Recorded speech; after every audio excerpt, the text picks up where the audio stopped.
오늘은 하나님의 증거하심이라고 하는 게 뭘까?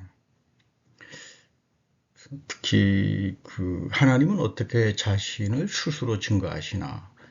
신앙생활 하면서 이 부분을 잘 봐야 합니다. 우리가 흔히 지혜라고 하는 말을 많이 사용하는데 지식과 지혜는 다르겠죠. 지혜라고 하는 것은 어떤 문제나 상황에 부딪혔을 때 대처하는 해결 능력을 말할 겁니다. 그래서 철학이나 인문학 쪽으로 공부하시는 분들은 지혜를 신중한 지식이다 또는 신중한 판단이다 이런 말로 쓰기도 합니다. 이것은 내가 살아가면서 상황에 적절하게 자신의 지식과 경험을 적용하는 능력을 말합니다. 그래서 그런지 성경 공부 교재, 교회에서 하나님 말씀을 배우는 그런 성경 교재들이 넘쳐나잖아요. 다양할 겁니다. 큐티에서부터 시작해서 제자 훈련까지. 여기에 보면 적용이란 말이 참 강조가 돼요. 하나님의 말씀을 너의 삶에서 적용시키라. 많은 생각을 하게 됩니다. 과연 이게 지금 무슨 뜻에서 이런 말을 하는가? 예수님의 말씀을 곰곰이 이제 살펴보면 적용이라고 하는 말은 사용하지 않으세요. 우리하고 전혀 다릅니다. 내가 성경 지식을 나의 삶에서 적용시키지 않는다 그 말이에요. 예수님은 성령이 너희에게 오시면 기억나게 해. 너가 억울한 일을 당하고 송사를 당해도 그곳에서 너를 지켜주시는 분은 성령이시다. 그러니까 보혜사 성령이 너희에게 오면 모든 것들을 가르치고 내가 모든 것들을 생각나게 해서 나를 증거할 거다. 그러니까 상당히 다르죠. 이 세속적인 인문학이나 철학에서 하는 이야기하고 성서가 이야기하는 게 완전히 다릅니다. 이거 여러분 혼동하면 스스로 쏙습니다. 누가복음 24장 27절에 보면 예수님이 엠마오로 가는 길에서 제자에게 나타납니다. 모세와 모든 선지자들의 글로 시작해서 성경에서 예수님에 대한 예언을 자세히 풀어주었다. 설명해 주셨다. 이거 사실 부활하신 주님의 40일 사역으로 아주 중요한 본문이죠. 무엇보다도 우리가 부활 후 40일 그리스도의 부활을 통해서 그리스도가 교회를 세워나가십니다. 이 부분을 모르면 교회는 사람들이 모여서 하나? 사도 바울이 만들었나? 전부 이런 잘못된 착각으로 빠져버릴 수가 있습니다. 엠마오 도상에서 예수님은 자기 증거를 합니다. 스스로 증거한다 이 말이에요. 이런 거는 성경 공부에서 말하는 적용하고 아무런 상관이 없죠. 적용은 자기 자신, 나의 욕심, 나의 판단, 나의 생각을 증거하는 거지 살아계신 그리스도의 말씀을 쫓아가는 게 아니죠. 그러니까 중요한 것은 우리가 성경을 읽으면서 하나님이 스스로 어떻게 설명하고 증거하시는가, 하나님의 자기 증거, 이거를 잘 볼 수 있어야 돼요. 하나님이 어떻게 자기를 계시하시나, 하나님의 자녀들은 거기에 순종하고 쫓아가면 되는 거예요. 다른 거 갖다 붙일 필요가 없는 거죠. 그래서 괄호를 치자.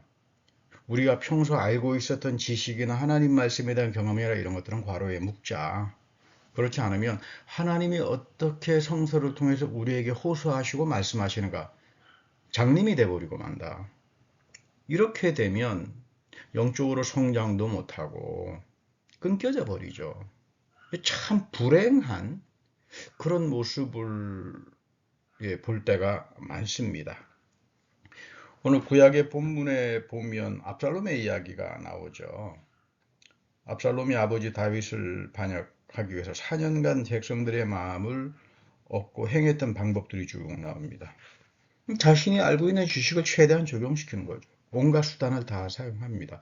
이것을 가리켜서 공리주의 이성이라고 합니다. 간단한 겁니다. 자기 욕심이 꽉 있으면서 이거 다 국민들이 다 원하는 거야. 국민들이 부르니까 내가 지금 이걸 하는 거야. 정치사회에서 가장 리얼하게 잘 볼 수 있는 거죠. 공무원들이 원하니까 나는 뭐 다 공천 컷오프 시켰어. 대한민국을 위해서. 자기 생각은 숨깁니다. 그리고 모두가 남의 이름을 갖다 놓고 이 사용하는 방법인데 중국말에도 아주 그런 이야기가 있죠. 다다익선이다. 많을수록 좋은 거니까 한 사람, 올바른 사람, 그 정직한 말을 하는 사람 없애버리는 거 그건 아무것도 아니다. 이게 여러분 무서운 십자가 사건의 그 배경을 깔고 있는 이야기들입니다. 예수님 십자가에서 돌아가실 때 그러잖아요. 제사장들이 이 한 사람을 희생시켜가지고 우리 모두가 다 산다면 이것처럼 좋은 게 어디 있느냐. 이 공리주의적인 이성이 결국은 이 세상을 악마처럼 만들어 버리는 거예요. 너와 나의 관계를 끊임없는 이용 대상으로 생각하고 교회에서도 사회에서도 그러니까 건전한 시민사회와 민주주의가 발전을 못하는 겁니다. 하나님은 예언자들을 통해서 제사장들을 통해서 다스리지만 왕정 시대에 들어오면서 왕을 세워달라 그러죠. 이런 이스라엘 백성이 마음에 들지 않아요.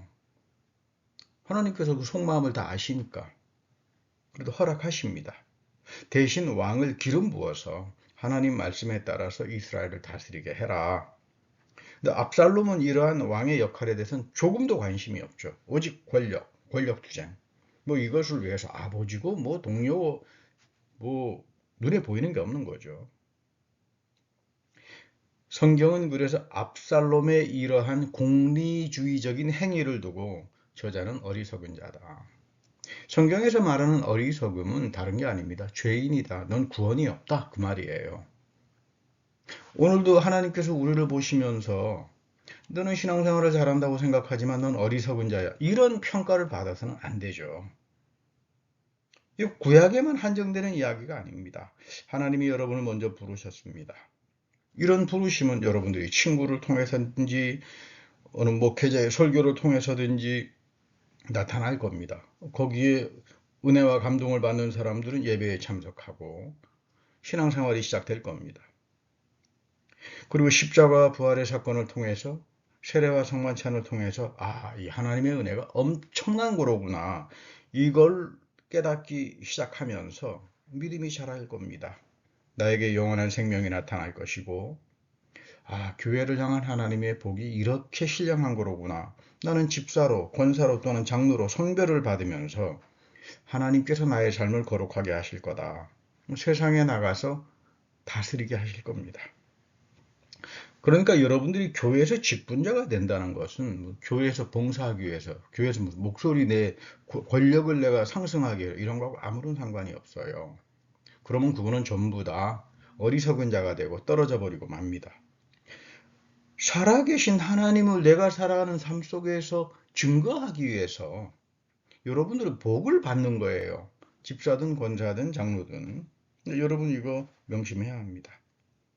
복음이라고 하는 것은 말씀과 성례전을 집행하고 그리고 여러분들은 믿음 안에서 성별이 되어서 세상에 나아가서 왕과 같은 제사장으로 살아간다. 이것이 성경이 말하는 내용입니다. 다윗과 압살롬의 경우를 보면 다윗은 압살롬의 반역에 대해서 힘으로 대항하지 않습니다. 순순히 도망칩니다. 압살롬의 힘이 두려워서가 아니라 예루살렘 성과 백성이 해를 입는 것을 두려워하는 거예요. 이것은 하나님의 명령이에요. 토라의 명령이에요. 백성들의 삶을 고단하게 하지 않습니다. 여기서 다윗의 지혜가 나타나죠. 이런 지혜는 삶의 경험이나 연륜이나 머리에서 나오는 것이 아니라 하나님 말씀으로부터 나오고 이 말씀에 순종함으로써 다윗은 지혜로운 사람이 되는 겁니다. 그래서 바울도 성령의 은사 가운데 가장 1차적인 것이 지식과 지혜의 은사다. 이거 사모하고 살아가라. 그러니까 여러분 이 지식과 지혜의 은사를 우리가 얻으려면 말씀에 대한 갈급함과 사모함이 있어야 되겠죠. 말씀을 읽고 설교를 듣고 공부를 하면서 여러분 마음속에 성령이 신령한 믿음을 만들어주고 말씀의 스파크를 일어날 때 여러분 안에도 영적 각성이 나타나고 지식과 지혜의 은사가 여러분들의 삶을 지배하게 되는 겁니다. 이래야 내가 오만한 자리에 떨어지지 않고 자기 마음대로 자기 중심적으로 자기 유익함을 위해서 그런 쓸데없는 공리주의적인 행동을 하지 않게 되는 겁니다. 그리스 말로는 프로네시스라고 하는 말이 있어요. 상당히 중요한 말이죠. 이 말은 당시 그리스에 유식하는 사람들이 가장 중요하게 쓴 단어입니다. 자, 우리는 로마 시민으로서 모든 권력과 물질 다 가지고 있어. 사상적으로도 우리 로마는 그리스의 엄청난 인문학적인 철학적 사유를 우리에게 다 지금 이어가지고 있어. 우리가 다른 나라의 사람들에 비해서 다른 것은 다른 나라 사람도 권력과 물질과 다 가질 수 있지만 우리는 신중한 지혜를 가지고 있다. 그리고 이걸 가지고 우리는 적용시킨다. 이거 프로네시스라고 하는 말이에요. 원래 이 말은요, 아리스토텔레스라고 하는 그 유명한 철학자가 그의 니코마코스 윤리라고 하는 책에서 아주 강조한 내용입니다. 나의 삶이 진정한 축복과 완성으로 가려면 나에게는 이 프로네시스, 신중한 지혜, 신중한 지식에 따라서 살아가야 한다. 그러니까 로마인들은 우리는 이것을 가진 물질적으로도 영적으로도 우리는 이 특권을 가진 사람들이다. 그런데 지금 바울이 고린도 교인들에게 이거를 뒤집어요. 신중한 지혜, 너희들이 말하는 프로네시스, 웃기는 소리 하지 말라 그 말이에요. 신중한 지식과 지혜는 하나님으로부터만 나온다 이겁니다. 인간의 능력에서부터 절대로 오지 않는다. 하나님의 말씀과 성령에 의해서 하나님의 은사로 주어지는 거예요. 말씀을 사모하는 사람들에게. 우리가 흔히 사용하는 말 가운데 하나님께 영광을 위해서 이런 말이 있죠. 저는 이 말을 잘 이해하지 못합니다. 아무리 이해하려고 해도 이해가 안 돼요. 나의 선행과 봉사를 통해서 하나님께 영광을 돌린다는 말인가? 보통 그렇게 사용할 겁니다. 그러나 영광이라고 하는 말, 이 카보드는 나의 선행과 봉사하고 아무런 상관이 없어요. 하나님만이 영광을 가지고 계시죠. 성령의 빛 가운데 거하십니다. 이 하나님의 영광은 자신을 스스로 증거하면서 드러납니다. 그러니까 진리라고 하는 말은 나의 생각이나 나의 정보 지식과는 아무런 상관이 없습니다. 하나님이 스스로 자기를 증거하면서 드러나는 게 진리다. 이것을 성경 원전에서는 알레테이아 이렇게 쓰는 겁니다. 그러니까 하나님의 영광이라고 하는 것은 하나님의 자기 증거고 하나님이 스스로 자신을 증거하실 때의 진리가 나타나는 거다. 여러분들의 삶 속에 하나님의 영광이 나타나면서 진리가 스스로를 드러날 때 여기에 경청하고 순종하고 실행에 옮기는 사람들에게 넘치는 축복이 있다 그 말이에요. 그러니까 여기에 뭐 나의 생각, 이상한 생각들 갖다 붙일 이유가 없습니다. 나는 경청하고 겸손하게 순종하면 그만입니다. 적용하기 위해서 내 머리를 굴릴 이유도 없습니다. 성령이 내 안에서 인도하시고 하나님을 스스로 드러나게 하시는데 나는 말씀 증거를 통해서 하나님의 빛과 영광과 진리에 참여하는 자가 되는 거죠. 여러분 세속적으로 하나님의 영광을 위하면 대재앙이 벌어집니다. 히틀러는 하나님께 영광을 누린다고 해서 유대인 다 잡아 죽였어요. 여기에 당시 카톨릭, 개신교 다 관여했습니다. 우리는 하나님의 영광을 사모한다 그러면서 전부 다 자기의 영광을 드러내려고 합니다. 여기에서부터 사단이 벌어지는 거죠. 여러분 이거 조심해야 합니다. 그래서 바울은 세상의 지혜를 쫓아가지 마라. 이건 바울이 말하는 영적 전쟁입니다. 물론 우리는 세상에서 살아가면서 세상의 지식과 지혜를 필요로 합니다. 그래서 교육도 받아야 되고 좋은 교육도 하고 좋은 직장도 가지고 살아갑니다. 그러나 이런 모든 것들은 우리가 하나님의 자녀라면 종교인이라면 하나님의 말씀의 가치에 따라서 여과가 되어야 합니다. 그렇지 않으면 다 미혹당하고 말죠. 바울은 고린도전서 1장 24절에서 하나님의 지혜에 나타나신다. 여기서 하나님의 지혜가 나타나신다. 알레테이아란 말이 사용되죠. 스스로 드러낸다. 인간의 적용이나 선행이나 이런 거 필요로 하지 않는다. 그러니까 영광이라고 하는 것은 성령의 빛 가운데서 스스로 진리로 드러나는 거다. 그래서 오직 부르심을 입은 자들에게는 유대인이나 헬라인이나 그리스도는 하나님의 능력이요 하나님의 지혜다. 어려운 말이죠. 하나님의 지혜와 영광이 누구냐 하면 유대인이나 헬라인이나 그리스도에게 부르심을 입은 자들이에요. 남겨진 자들이에요. 그 당시 누가 그리스인들이 십자가에서 하나님의 영광을 보고 진리가 스스로 드러냈다고 생각하는 사람이 누가 있겠어요? 전부 다 코웃음을 치고 말죠. 그런데 바울은 완전히 이거를 역전시켜 버립니다. 하나님은 그리스도 안에서 이 세상의 사랑과 긍휼과 자비하심으로 스스로 증거하시는데 그것이 하나님의 아들이 죽는 데서 나타난 거야. 이 세상의 지혜로 볼 때는 미련한 일이고 아무도 믿지 않겠지만 그러나 하나님의 편에서는 참된 지혜고 이것은 모른다 아무도. 하나님의 부르심을 입은 사람들, 마지막 때 하나님에 의해서 남겨진 자들, 선택된 자들에게 주어지는 영적인 은사고 믿음이고 특권이다. 그런 말입니다. 죄의 용서함과 하나님의 긍휼을 체험한 사람에게 이 십자가에 나타난 하나님의 지혜는 나에게는 하늘의 보배로 나타날 겁니다. 여러분, 신앙생활이란 것은 이 부분을 체험하지 못하면, 이 부분이 다시 말하면 모세가 가시나무 앞에서 그 떨림을 체험했던 내용들이고 바울이 다메섹에서 부활의 그리스도를 체험했던 그 능력, 그 체험과 다를 바가 없는 거예요. 이런 차원이 우리에게 상실돼 버리면 교회라고 하는 거 다 소셜 클럽이 되고 말죠. 믿음이라고 하는 것은 모든 것을 초연하게 온전하게 하나님의 지혜에 내맡기는 것을 말해요. 말씀의 가치에 온전히 헌신하는 거죠. 하나님의 지혜를 굳게 세우기 위해서 우리 다윗과 압살롬의 부분 아히도벨이라고 하는 인물이 나오잖아요. 원래 다윗의 모사꾼이었는데 벌써 자기 정치 권력을 위해서 갈아타가지고 압살롬에게 붙어서 선동과 모략을 했던 사람이죠. 하나님께서 심판합니다. 세상이라고 하는 것은 전부 다 아히도벨의 모략으로 살아가요. 여러분 오늘날 이제 총선이 이제 한 달 정도 남았다고 이야기합니다만은 지금 이런 모습들 너무나 민주당이랄지 또는 국민의힘이랄지 또 갈라져 나가는 부패당이랄지 너무나 리얼하게 보지 않습니까? 근데 이 사람들 전부 다 입만 여면 하는 말이 뭡니까? 국민을 위해서, 대한민국의 민주주의를 위해서. 자기네는 민주주의 아무것도 안 하면서. 이게 우리가 사는 영적 전쟁의 현장인데 여기에 또 기독교인들이 여기에 관여해가지고 목회자들이 관여해가지고 이런 꼴들을 보면 하나님께서 뭐라고 하겠어요? 한국교회를 위해서 너희들은 어리석은 자다. 여러분 이거 명심해야 합니다. 하나님은 우리가 세상에서 아히도벨의 모략을 쫓아 살기를 원하시는 분이 아니에요. 결국 그 길은 부패와 타락으로 끝납니다.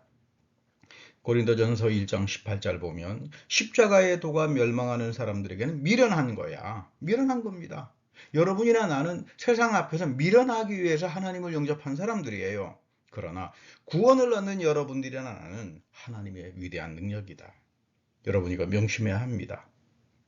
십자가의 도는 뭐겠습니까? 희생하는 겁니까? 그럴 수도 있겠죠. 가장 중요한 십자가의 도라고 하는 것은 내가 용서하는 삶을 사는 거예요. 하나님이 나를 용서했듯이 내가 사람을 용서하고 살고 그리고 하나님의 말씀의 가치를 쫓아서 살아가는 사람들이죠. 나는 이미 여러분들이나 나는 십자가 앞에서 세례를 통해서 영적 죽음을 경험한 사람들이잖아요. 나는 탕감할 수 없는 복을 받은 사람이에요. 그래서 이런 마음 속에 여러분들은 하나님 앞에 나와서 경건한 삶을 살 수밖에 없고 말씀을 사모할 수밖에 없고 예배를 사모하면서 살아갑니다. 이것이 여러분들이 가질 수 있는 영적 특권이요. 하나님 나라의 상속권을 가지고 살아가는 건데 오늘날 교회가 이런 영적 특권을 다 헌신짝처럼 내버리고 세상의 모략과 세상의 공리주의를 쫓아 살아갈 때 결국 맛을 잃어버린 소금처럼 세상에 버려져 밟혀버리고 맙니다. 여러분 이 하나님의 지혜를 붙들고 특별히 이 사순의 시간에 정말로 기독교인으로서 살아간다라고 하는 것이 무엇인가 곰곰이 자기의 삶을 돌아보는 귀한 반성의 시간이 되기를 축복합니다.